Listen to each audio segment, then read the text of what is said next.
बिस्मिल्लाहिर्रहमानिर्रहीम। अस्सलाम वालेकुम नाज़रीन, आज हमारे साथ एक ऐसी शख्सियत मौजूद है जो किसी तारुफ के मुताज है। फैसलाबाद डिवीजनल क्रिकेट एकेडमी के कोच, जिन्होंने पीसीबी से लेवल 1 कोच का कोचिंग कोर्स भी किया हुआ है और पाकिस्तान के फर्स्ट क्लास क्रिकेटर भी रह चुके हैं। अभी हाल ही में एक लीग फैसलाबाद रीजन के कोऑर्डिनेटर का नाम पे इनका एक नोटिफिकेशन भी निकाला है। इनसे जानते हैं कि फैसलाबाद क्रिकेट में और फर्स्ट क्लास क्रिकेट इन्होंने शुरू कहाँ से की और फर्स्ट अपनी क्रिकेट से लेकर कोचिंग का सफर कैसे इन्होंने अबूर किया। अस्सलाम वालेकुम वालेकुम सलाम। सर। सबसे पहले तो आप पाकिस्तान के फर्स्ट क्लास क्रिकेटर थे। आपने क्रिकेट शुरू कहाँ से की और कब शुरू की और फिर ये कोच एज अ क्रिकेटर से फिर कोचिंग का सफर ये कैसे है, इसमें कितनी मुश्किलात आपने फेस। मैंने ये क्रिकेट 94 में शुरू की थी। तो वो हमारा लगा था camp Pepsi Imran Khan cricket team में, जो 94 में मैंने शुरू की। तो उसी साल ही मैं एजुकेशन बोर्ड में खेला था। अंडर 16 हुई थी, वो मैं खेला था 94 5 में। तो उसके बाद इस तरह ही सिलसिला चलता रहा। फिर मैं अंडर 19 खेला। रीजन अंडर 19 खेले। नहीं, वो हमारे दौर में डिवीज़न अंडर 19 होती थी ना, तो वो मैं अंडर 19 खेला। फर्स्ट क्लास का जो आपने खेली, ये फर्स्ट क्लास किस टीम से खेली या ये डिवीजन इन फर्स्ट मैं क्लास खेली कैसे। सब ये होती थी ना, under 16, under 19, Wills cup, काजम trophy grade two, ये सारा का सारा जो मामला आता है कि मैं मतलब फैसलाबाद डिवीज़न से खेला उस वक्त। फिर उसके बाद रीजन सिस्टम आ गया। रीजन सिस्टम में मैं खेला हांगकांग के खिलाफ फैसलाबाद रीजन से 2008 में। उसके बाद डिस्ट्रिक्ट खेलता रहा 2005 से 2017 तक मैंने अपनी क्लब से डिस्ट्रिक्ट खेली। 2017 के बाद कोचिंग का सफर आपने कब से स्टार्ट 2006 में मैंने कोचिंग का सफ़र स्टार्ट किया, जो मुस्लिम स्कूल से। तो अच्छा, फैसलाबाद की जो मैचेस होते हैं, चाहे वो फर्स्ट क्लास मैचेस हों, सेंट्रल पंजाब में के मैचेस में भी हमने देखा कि आप बतौर अंपायर अपनी खिदमात से अंजाम दे रहे थे। अंपायरिंग का आपने कब से शुरू किया और कोचिंग और अंपायरिंग दोनों आप एक साथ लेके चल रहे हैं मौजूदा वक्त में भी, कैसे इसको मैनेज करते ये बेटा ये है कि क्रिकेट का हिस्सा है ना, तो कोचिंग भी मैं प्रोफेशनल तौर पे कर रहा हूँ और एम्पायरिंग भी। मैं सिर्फ पीसीबी के रिलेटेड जो मैचेस होते हैं या पंजाब स्पोर्ट्स बोर्ड के रिलेटेड जो मैचेस होते हैं, मैं उनको अंपायरिंग करता हूँ। अदरवाइज ना कोई प्राइवेट टूर्नामेंट, ना प्राइवेट किसी किस्म की कोचिंग कोई नहीं। तो सेंट्रल पंजाब की मैंने जीएमाबाद से की तरफ से कोचिंग की थी। तो इसी तरह जो भी मतलब जिसका रिलेटेड मेरे मतलब कि स्पोर्ट्स के साथ हो, मतलब पाकिस्तान क्रिकेट बोर्ड से या पंजाब स्पोर्ट्स बोर्ड से, वही सिर्फ मैं काम करता हूँ। अदरवाइज अब मैंने डिवीज़न क्रिकेट अकेडमी है ना, जो वो बिल्कुल फ्री है। उसमें हम सिर्फ तरबियती कैंप लगाया हुआ है। ठीक है, उसमें हम तरबियत देते हैं कि बच्चों को उठना बैठना, उसकी स्किल पे कैसे मतलब काम करना, उसको ये बताते हैं। ये सारा कुछ जो क्रेडिट जाता है ना, तो वो हमारे मेरे बॉस राणा महादी कुमार।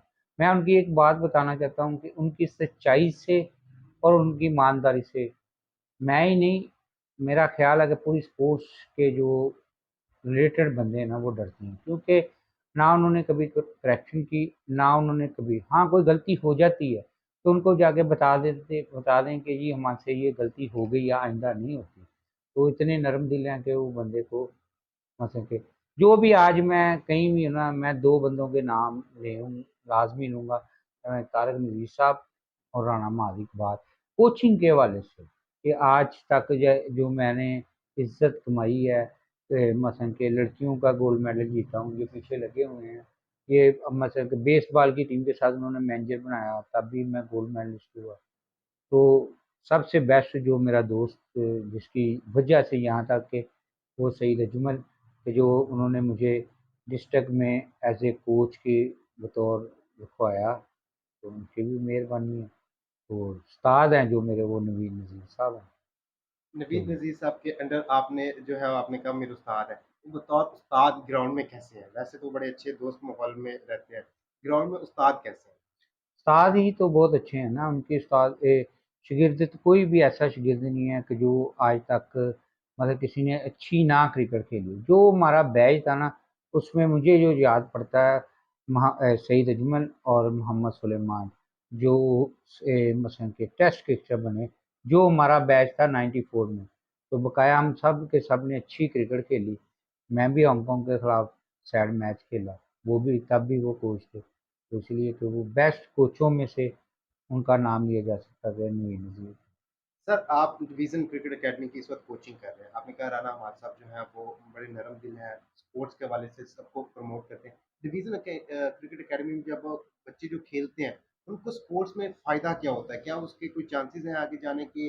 वो क्योंकि डिवीज़न का नाम आता है तो कैसे उनको फ़ायदा कैसे उठा सकते हैं बच्चे जो वो परफ़ॉर्मेंस हो? वो इस तरह है ना कि हम उनको तैयार कर देते हैं, वो मुख्तलिफ क्लबों से जा खेलते हैं, डिस्ट्रिक्ट खेलते हैं, उधर से अंडर 16 के हमारे पास कोई भी आ सकता है। मैं आज भी आपके तरफ से कह रहा हूँ, कोई भी आ सकता है। वो कोई कहता है कि हमारी मतलब शॉट नहीं मुझसे सही लग रहा, या सर ये मैं पुल नहीं सही खेल रहा, या हुक नहीं, या स्वीप, या कवर ड्राइव ऑन ड्राइव नहीं मुझसे सही खेला गया, या मैं बॉल करता हूँ कि ये मेरी अगली टांग पे वजन नहीं पड़ता, या मेरा सर शोल्डर नहीं काम करता, तो हम उसको तरबियत देंगे। मैं तो 2 बजे ड्यूटी मेरी शुरू हो जाती है कि मैं 2 बजे से मगरब तक बैठता हूँ, बारिश हो अंधेरी हो, मैंने वहाँ 2 बजे तक बैठना होता है। इतवार को हमारी छुट्टी होती है। अच्छा सर, ये जो डिवीज़न अकेडमी है, जहाँ पे बच्चे ट्रेनिंग करते हैं, आपके ज़ेर साया ट्रेनिंग करते हैं, इनको जो रेगुलर आते हैं, जो हमेशा ही वहाँ से अपनी प्रैक्टिस कर रहे हैं, उनको मंथली कोई बजट आता है जिसमें उसको कोई शर्ट होगी या किसी के पास शूज़ फटे हुए हैं, तो शूज़ उनको मिल गए या किसी को कैप-शैप इस तरह का कोई बजट मिलता है? या फिर वो सिर्फ़ क्रिकेट के जो मैचेज़ होते हैं, मैच फीस पे और बॉल-शॉल पे, वहाँ पे इन्वेस्टमेंट के लिए मिलता है? नहीं, इस तरह की चीज़ें वो सेपरेटरी तौर पे आप बॉस को जा कहें कि कोई है तो वाक़ई उसका हक हो तो उसको देते हैं वो। मसलन कि किटें-शिटें तो वो देते ही रहते हैं ना, कभी आ गई पंजाब स्पोर्ट्स बोर्ड से आ गई, और नहीं तो डिवीज़न तो उसका खर्चा बर्दाश्त करे। किटें-शिटें हैं जो कहते हैं बूट-शूट या कोई ऐसा मतलब मामलात है, वो तो इस तरह है कि कोई अच्छा प्लेयर बने इंशाअल्लाह ताला, तो ये ज़रूरी नहीं कि वो अकेडमी का ही होगा, वो पूरी डिवीज़न से कहीं से भी हो, तो हमाद साहब उनका साथ देते हैं। सर एक सवाल, कोई ऐसा जिसको आप काफ़ी टाइम हो गया आपको कोचिंग करते हैं, कोई ऐसा लड़का जिसको आप कोचिंग कर रहे हो, उसको सिखा रहे हो, वो तहे दिल से उसको सीख रहे हो, आपको बड़ी खुशी हो, और एक वो बच्चा जिसको आपने ट्रेनिंग दी हो, सीखा हो, और मगर आपको थोड़ी-सी मायूसी हो कि यार ये छोड़ के किसी और क्लब चला गया, कोई ऐसा, या वो सिर्फ़ क्रिकेट ही छोड़ के कोई ऐसा कोई है आपकी लाइफ़ में कोई, जिनका ज़हन में नाम आता हो? नहीं, बच्चे सारे सही हैं, जो छोड़ के जाए उसका भी कोई नहीं होता। हमारे दरवाजे खुले हैं, जब मर्जी मैंने कहा कि जो बच्चा चला जाता है तब भी वो बच्चा मेरा है, जब वापस आ जाता है तो तब भी मेरा है। अभी एक चैंपियन लीग T25 नॉमिनेट हुई है, आपको फैसलाबाद रीजन का कोऑर्डिनेटर बनाया गया है। इस लीग में कहा ये जा रहा है कि हम जो टैलेंट है उसको टैलेंट को आगे लेके आएँगे, उनके मैचेस करवाएँगे, और फिर उनको ये लीग जो है ये प्राइवेट लीग है, फिर ये इंटरनेशनल सतह तक जाएगी। तो इसके बारे में आपका क्या कहना है? लीग से होती रहती हैं, प्राइवेट मुझे बुलाया भी जाता है, कहीं मेंटोर भी बुलाया, सरगोधे में लीग हुई है DSL, उसमें मैंने एज ए मेंटोर काम किया है। मतलब कि जो मुझसे मैं लेक्चर दे सकता हूँ, या मैं किसी को ब्रीफ कर सकता हूँ किसी बच्चे को, या मतलब किसी बड़े को, काफ़ी उधर बैठे होते हैं, तो मैं उनको ब्रीफ, जब मुझे लेक्चर का मौका मिलता है तो मैं क्रिकेट के मतलब ब्रीफ कर सकता हूँ, अदरवाइज और मुझे कोई काम नहीं आता। तो ये लीग से होना, प्राइवेट तौर पे होना, ये बड़े अच्छे हैं। इधर भी हैं हमारे जाज फरूक साहब हैं, वो कराते हैं, राना शकूर साहब हैं, वो कराते हैं लीग, और ख्वाजा मतीन साहब हैं, जो मैंने जो मतलब उनको देखा, ये बड़ी बेहतरीन लीग्स कराते हैं। और अजीज़ भट्टी साहब हैं, ये बच्चों की कराते हैं। 2 बंदे हैं मुझे बड़े पसंद हैं इधर से, एक का नाम है अदनान जोजी और एक का नाम है लकी स्टार। वो बच्चों की लीग्स कराते ही रहते हैं।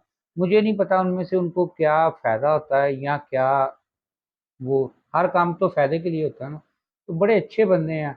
उसके अलावा मुझे तनवीर भाई, तनवीर शौकत साहब हैं, मैंने उनसे बहुत कुछ सीखा। उनकी वो जो कहीं कोचिंग करने गए होते हैं, तो उनकी जो मूवी आती है मैं वो देखता हूँ। इसी तरह काफ़ी प्लेयरों को भी अभी देखते हैं, जो कोई शहरों के मैच होते होते हैं, वो मैं सुबह ही जाके बूढ़वानी ग्राउंड में बैठ जाता हूँ। तो मैं अपने आपको आपके तरह से ये हमारे ग्राउंड में हैं, मतलब कि वो मेरा साथ देते हैं सारे, ग्राउंड मैन भी, उनके केयर टेकर भी, सुपरवाइज़र भी, मतलब कि नदीम भट्ट साहब, अफजल परवान साहब, उमर भट्ट, नदीम, दीमा, साईं, इमरान, स्टार जिसका नाम नहीं लिया वो माइंड ना करे, ये सारे मेरा साथ देते कि एक एक हमारा जो डिवीज़न क्रिकेट अकेडमी का टीम वर्क है, इसकी वजह से ही वो कामयाबी है। बाद में ये बच्चे सारी क्लबों में खेलने होते हैं ज़्यादा। हमने तो सिर्फ ट्रेनिंग देनी है, तो कोचेज़ फारग बैठे रहते थे दफ्तर में।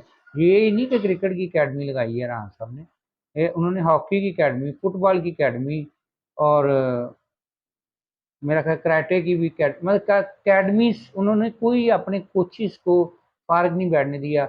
हमारी जो एकेडमी है वो मतलब कि मंडी शाह जीने में भी है, मतलब कि जो इस डिवीज़न के अंडर काम करती है क्रिकेट की। बकाया हर जगह हॉकी की अकेडमी है, मतलब कि पूरा पूरा प्रोटोकॉल होता है। तो मतलब कि राना हमाद साहब जो है वो स्पोर्ट्स की हर कैटेगरी को जो है पूरे अच्छे तरीके से बच्चों को ट्रेनिंग देने के लिए अपने कोचेस को लगाया हाँ हुआ है बोल कि रहा हूँ। ताकि कोई बच्चा जो है जिसको स्पोर्ट्स का शौक है, जिसमें टैलेंट है, वो कहीं रह ना जाए। हाँ, वो उनकी यही कोशिश है कि यार कोई बच्चे का हक ना मरे। तो बकाया बच्चे, ये अभी रमज़ान में हुआ है, हम फुटबॉल के भी चैंपियन हुए हैं उधर, कबड्डी के भी चैंपियन हुए हैं। तो 5 गेमों में गए थे, पाँचों पे मतलब कि मेडल लेके आए हैं।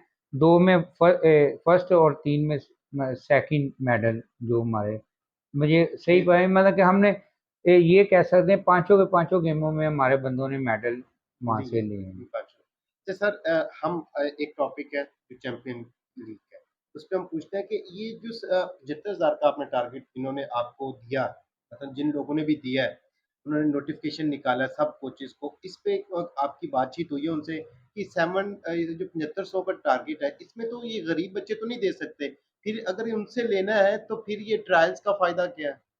नहीं, नोटिफिकेशन तो हो गया है मेरा, हुआ है मुझे, व्हाट्सएप के ज़रिए मिला भी। मेरी उनके साथ मीटिंग कोई नहीं हुई, ये जो आप बता रहे हैं ये भी मैं आपसे सुना। मुझे उन्होंने ना कोई कागज़ भेजा। मैंने उनको कहा है, ये ज़रूर कहा है जो है हमारे पंजाब के राणा साहब, मैं कहा ये एक मीटिंग करें, सबके साथ तारुफ हो, फिर पता चले कि इसमें क्या होगा, बच्चों के लिए क्या है, कोचिज़ के लिए क्या है, अंपायरों के, स्कोरों के, हर मामले पता चले। नोटिफिकेशन हो जाना उसका कोई इशू नहीं है कि नोटिफिकेशन कैंसिल भी हो जाते हैं, क्योंकि अभी मुझे पता नहीं है उसके बारे में। मैं क्या, मैं चीज़ अच्छी है कि को होनी चाहिए, टूर्नामेंट होने चाहिए। इधर फैसलाबाद में मैंने बंदों के नाम लिए हैं, ये बड़े अच्छे हैं, ये टूर्नामेंट के ऊपर टूर्नामेंट करा रहे हैं। जी सर, पर्सनली तौर पे आप कोच भी रह चुके हैं, क्रिकेट भी खेल चुके हैं, आपका गरीब बच्चों के साथ ताल्लुक भी बड़ा गहरा रहता है हमेशा, क्योंकि आपकी अकेडमी में जो बच्चे आते हैं वो अक्सर गरीब होते हैं, फिर उनके साथ एक प्यार मोहब्बत आपका, एक अपने बेटों की तरह आप उन्हें समझते हैं, उनको समझाते हैं। आपको लगता है कि अगर ये 7500 का एक टारगेट जो लगाते हैं, हर बच्चे से लेना है फीस, रजिस्ट्रेशन, तो क्या यार रीजन की टीमें बन जाएंगी? क्या इस तरह के ट्रायल जो है वो इस तरह से लीग कामयाब हो सकती है इनकी?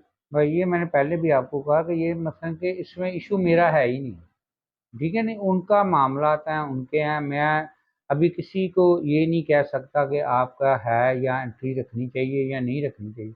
वैसे मैंने कहा कि प्राइवेट लीग्स होनी चाहिए, अच्छी चीज़ है। अब कोई फोर्ड करता है नहीं करता, ये उनके मामला हैं, या मतलब कि नहीं।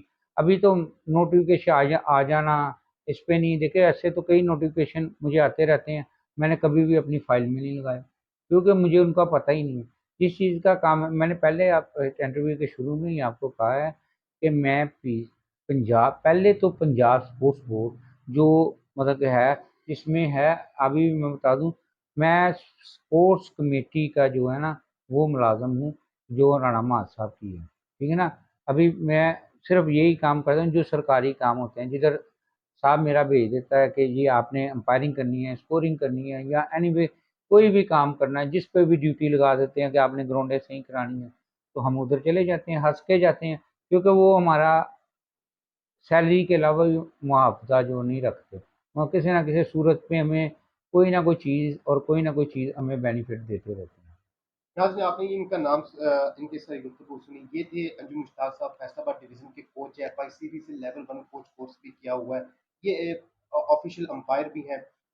फैसलाबाद डिवीज़न में जितने बच्चे आते हैं, ये उनको फ्री ट्रेनिंग देते हैं और राना हमाद साहब के अंडर ये काम करते हैं। राना हमाद साहब को भी हम खराज तस्लीम पेश करते हैं कि उन्होंने फैसलाबाद डिवीज़न में, फैसलाबाद जितने भी डिवीज़न में हर स्पोर्ट्स के, चाहे वो हॉकी हो, कराटे हो, फुटबॉल हो, इस पे अपनी अकेडमीज़ बनाई हुई हैं और सबको वहाँ पे फ्री ट्रेनिंग देते हैं ताकि कोई भी बच्चा जो किसी भी स्पोर्ट्स में अपना टैलेंट रखता है वो उनको वो चाहते हैं कि उनका हक ना मरे और वो ट्रेनिंग करके अगर उसमें टैलेंट है तो ऊपर जाके पाकिस्तान के लिए अपनी खिदमत सर अंजाम दे। और इसके साथ प्राइवेट लीग्स की जब जिस तरह इन्होंने बात की कि फैसलाबाद में बहुत सी प्राइवेट लीग होते हैं जहाँ से बहुत अच्छे अच्छे प्लेयर उभर के सामने आए और फैसलाबाद के ना सिर्फ उभरे बल्कि उन्होंने फैसलाबाद रीजन की नुमाइंदगी भी की। बहुत से लोगों ने हमारी कायतन ट्रॉफी के ग्रेड टू की भी नुमाइंदगी की। तो फैसलाबाद में एक टैलेंट और जिस तरह से लीग्स हो रही है टैलेंट को प्रमोट किया जाता है, क्रिकेट को प्रमोट किया जाता है। यंगस्टर्स हैं वो डिवीजन अकेडमी में आते हैं, इनके अंडर कोचिंग में अगर वो सीखना चाहते हैं किसी भी तरह की स्किल्स तो ये फ्री ऑफ कॉस्ट सिखाते हैं।